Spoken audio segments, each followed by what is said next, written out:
መጀመሪያ ሽማግሌ ላክ እንዴ? ደግሞ ሽማግሌ ይላካል ነበር? ቤት ስመጣ ደስታ ነበር። በተለይ ግን ብዙ ልቆይልኝ ይችላል እና ብዙ ነገር ዳተንኩት። መጨረሻውን አላውቀውም። ልሸንፍ ወይንም ላሸንፍ ግን የማውቀው አንድ ነገር እዚህ ቤት ውስጥ ጥሩ ተስታ እንደሌለኝም። ለዚህም ነው ያንን ቤት ጥዬው መሄድ ያለብኝ። ይህንን ቤት ሳየው ትዝ የሚለኛች ጠንካራ ሰራተኛ ትመስለኝ የነበረችው ሳሮን ናት። ቤቱ በጥንካሬዋ የሰራችው በወዟ የገነባችው ይመስለኝ ስለነበር በጣም ወደው ነበር። ግን በመጨረሻ የሷ እውነተኛ ባህሪ ገልጦ ደሟም እንዲፈስ አደረገው። ስለዚህም እዚህ ቤት መኖር አልፈልገውም። በቃኝ።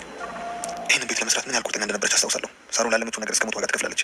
ትክክል እንዳልሆነች እያወቀችም ቢሆን ቤቱ ሳስበው የሳሮን ትዝታና የተገነባው በህገወጥ ገንዘብ ስለሆነ እዚህ መሆኔ ለኔ ምቾት አይሰጠኝም። ለዚያም ነው ንብረቱ ይቅርብኝ ብዬ ትቼ ለመሄድ ተገድጃለሁ።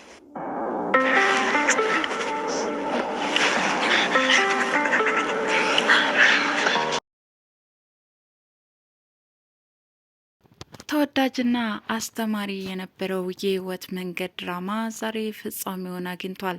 በጣም በሚያስገርምና በሚያስደንቅ ሁኔታ ነበረ ድራማው ያለቀው። በስተመጨረሻም ሳሮን እራሷን አጠፋች፣ ሰላምም ፖሊስ ሆና ተከሰተች። ህይወትና ሩትም የወደፊት ህይወታቸው በአንድ ላይ እንደሚቀጥሉ ሆኖ ድራማው ተጠናቋል።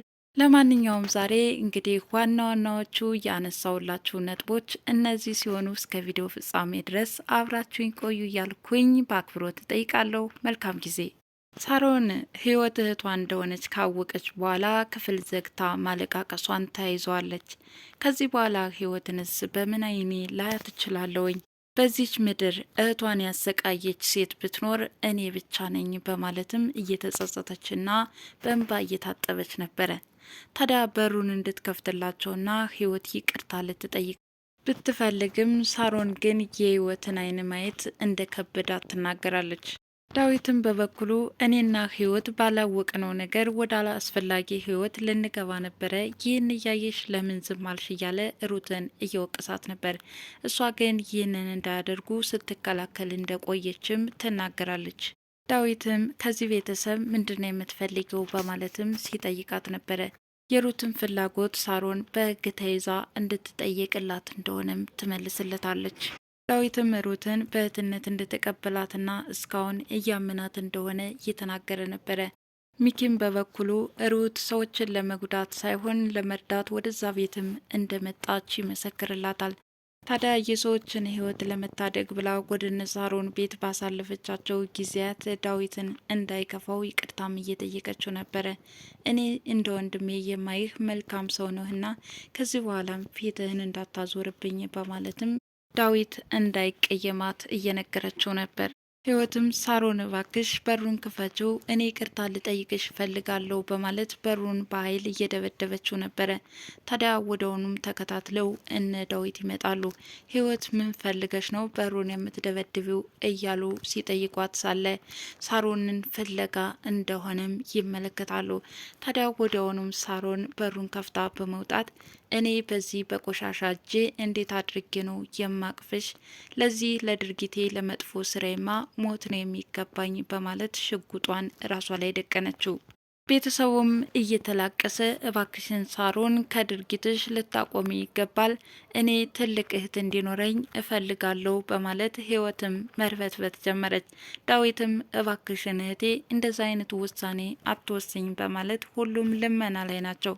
ሳሮን ግን ስለ እኔ ስታስቢ መጥፎ ስራዬን እንዳትረሽ በማለት በእንባ እየታጠበችና የመጨረሻ ስንብቷ እንደሆነም ብዙ ነገር እየተናገረች ነበር። ሚኪም በበኩሉ የደቀነችውን ሽጉጥ ራሷ ላይ እንድታነሳ እየለመናት ቢሆንም እሷ ግን ወደዚህ ቤት የመጣኸው እኔ ልትበቀለኝ አልነበር እንዴ? በቃ የኔ መሞት ለሁላችሁም እረፍት ነው በማለት የመጨረሻ ስንብቷን እየተናገረች ነው። ቤተሰቡ በዚህ መርበትበት ትርምስምሳቸው ወጥቶ ሳለ ሰላም ድንገት የፖሊስ ለብሷን ለባብሳ ወደሆኑ ትከሰትባቸዋለች።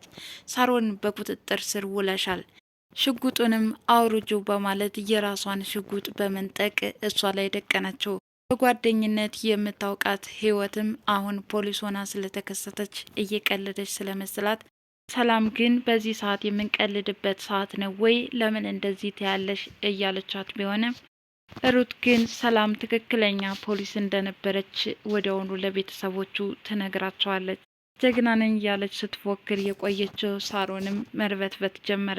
እጄን ለፖሊስ ሰጥቼ እናቴን ከማዋረድና የሰዎች መጠቋቋሚያ ከመሆን ራሴን ባጠፋ ይሻለኛል በማለት ወዲያውኑ ደቅነው የነበረውን ሽጉጥም ተኮሰችው።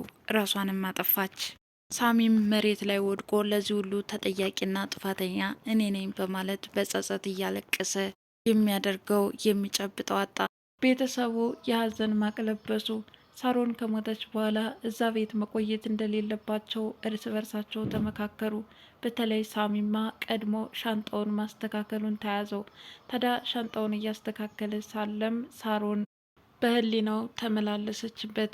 አንተም እንደ ሌሎቹ አኮረፍከኝ ማለት ነው፣ እኔ ብቸኛና ገለልተኛ ሆኛለሁ እያለች የነገረችውን ማስታወስ ጀመረ። በአይነ ህሊናውም ልብስን የምትሰበስበው የት ለመሄድ ነው በማለትም እየጠየቀችው እንደነበረ ብቻውን ያስታውሳል። እኔ እዚህ ቤት መቀጠል አቅቶኛል፣ ወደ ገጠር መሄድ ይኖርብኛል በማለት ሲመልስላት፣ ይህ ቤት እኮ የኔና ያንተ ነው፣ ለነገሩ እንኳን ከቤቱ ከልቤስ ወጥተሄል በማለት ስትሰናበተው ያስታውሳል። ታዲያ በህሊናው ያሰበውን በአንደበቷ ወጥቶ ሳሮን እባክሽ አንድ ጊዜ ብቻ ይቅርታ አድርጊልኝ በማለት ሲጠይቃት ቤተሰቡ ያዳምጡት ነበር። ሳሮን መጣች እንዴ ወይስ ምን እየሆነ ነው ሳሚ በማለትም ይነጋገራሉ። ሳሮን እኮ ይቻት ይኸው ካጠገቤ ቆማለች አታያትም እንዴ እያለ ይመልስላቸዋል። ሳሚም እባክሽ ሳሮን አንድ ጊዜ ይቅርታ አድርጊልኝ በማለት እሷን ልመና ላይ ነው። ብቻ ሳሚ በህይወትም ሳለች ብዙ ጊዜ ይቅርታ ጠይቋት ያውቃል። እሷ ግን ላንተ ዋጋህን ሰጥሃለሁ ከማለት ውጭ ይቅርታውን ለመቀበል ፈቃደኛ አልነበረች። ታዲያ በህይወት ሳለች ይቅርታ ብሎ ያልጠገበው ሳሚ ሞታም ቢሆን አንድ ጊዜ ብቻ ይቅርታ አድርጊልኝ በማለት ሲለምናት ነበር። እሷ ግን በአንተ ላይ እንጂ ቂም ያዝኩት ሌሎቹን ይቅር ብያለሁ በማለት በአይነ ህሊናው እየመለሰችለት እንደሆነ ያስታውሳል። ህይወትም እኔ እዚህ ባልወልድ ኑሮ ይህ ሁሉ ነገር አይፈጠርም ነበር እያለች መቃዠት ጀመረች። ዳዊትም እባክሽን እህቴ ተጽናኝ፣ ልጅሽን ማን እንዳለች ታውቂያለሽ እማዬ ምትኬ ብላታለች በማለትም እያጽናናት ነበር። ሩትና ሚኪም የሳሮን ነገር በሞት ይጠናቀቃል ብዬ አላሰብኩም ነበረ፣ ራሷን ለወንጀል አሳልፋ እንድትሰጥ እንጂ እዚህ ልክ በራሷ ላይ ትጨክናለች ብዬ አላሰብኩም ነበር እያለችው ነው። ሚኪም የሆነውስ ሆኗል፣ የኔና ያንቺ መጨረሻ ምን ሊሆን ይችላል በማለት ይጠይቃታል። የኔና ያንተ ጉዳይ በቃ ሁለተኛ እንዳታነሳብኝ እዚህ ላይ ልንዘጋው ይገባል በማለት ትታው ትሄዳለች። ህይወትም እህቷን እያስታወሰችና መጥፎ ትዝታ እየተመላለሱባት መንሰቅሰቁን ተያይዘዋለች። ዳዊት ከተቀመጠችበት መጥቶ እያጽናናት ነበር። ሰላምም የፖሊስ ልብሷን በሀዘን ልብስ ቀይራ እነ ዳዊትን እያጽናናቻቸው ነበረ። በተፈጠረው ነገር በጣም እናዝናለን፣ ሁሉ ነገር አልቋል፣ አሁን አሻራ መስጠት ብቻ ይጠበቅባቸዋል በማለትም ትጠይቃቸዋለች።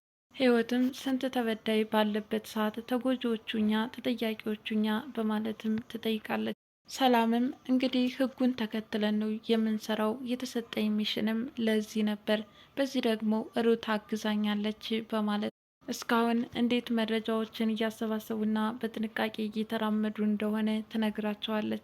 የሰው ልጅ ግን በዚህ ልክ አውቀዋለሁ ማለት ከንቱ ነው፣ እኛ ፖሊስ እንደሆንሽ አልጠበቅንም ነበር ይሏታል። የስራው ጸባይ እንደዚህ እንደሆነም ትናገራለች።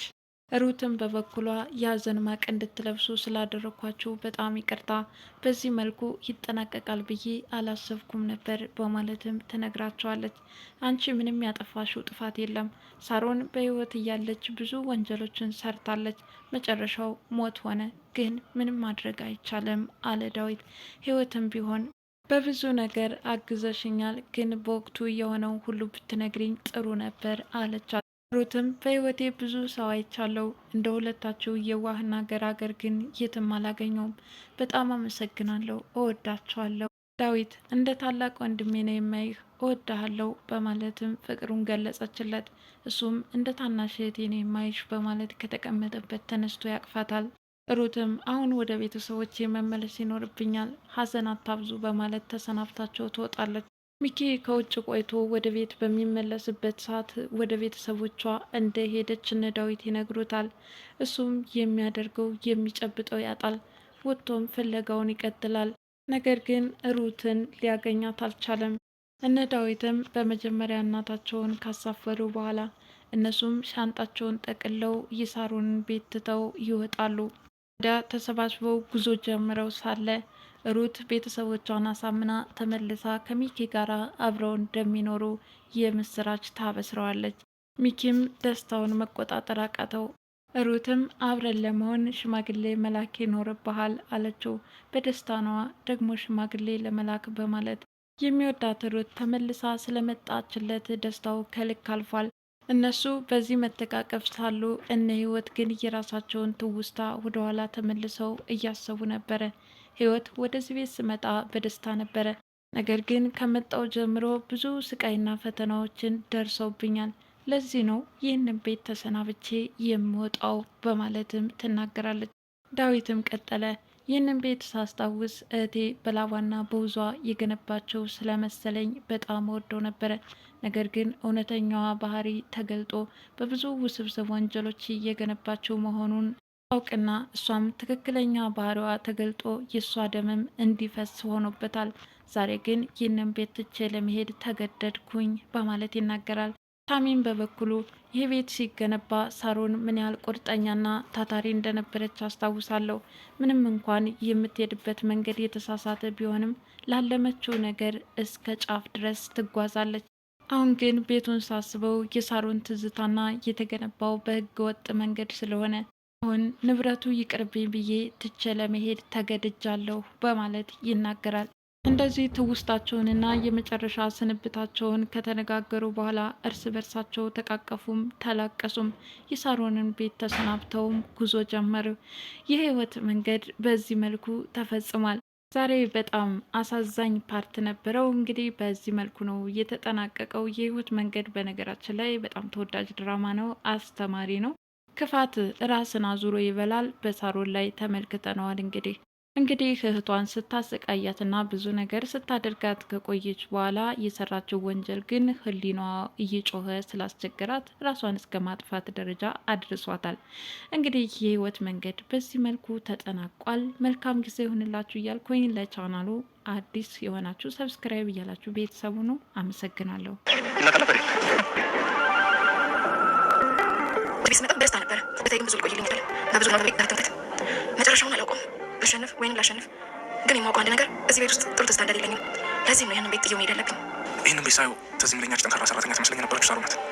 ቤቱ በጥንካሬዋ የሰራችው በወዟ የገነባችው ይመስለኝ ስለነበር በጣም ወደው ነበር። ግን በመጨረሻ የእሷ እውነተኛ ባህሪ ገልጦ ደሟም እንዲፈስ አደረገው። ስለዚህም እዚህ ቤት መኖር ነው ፈልገው በቃኝ። ይህንን ቤት ለመስራት ምን ያህል ቁርጠኛ እንደነበረች አስታውሳለሁ። ሳሮን ላለመችው ነገር እስከ ሞት ዋጋ ትከፍላለች። ትክክል እንዳልሆነች እያወቀችም ቢሆን ቤቱን ሳስበው የሳሮን ትዝታና የተገነባው በህገ ወጥ ገንዘብ ስለሆነ እዚህ መሆኔ ለኔ ምቾት አይሰጠኝም። ለዚያም ነው ንብረቱ ይቅርብኝ ብዬ ትቼ ለመሄድ ተገድጃለሁ።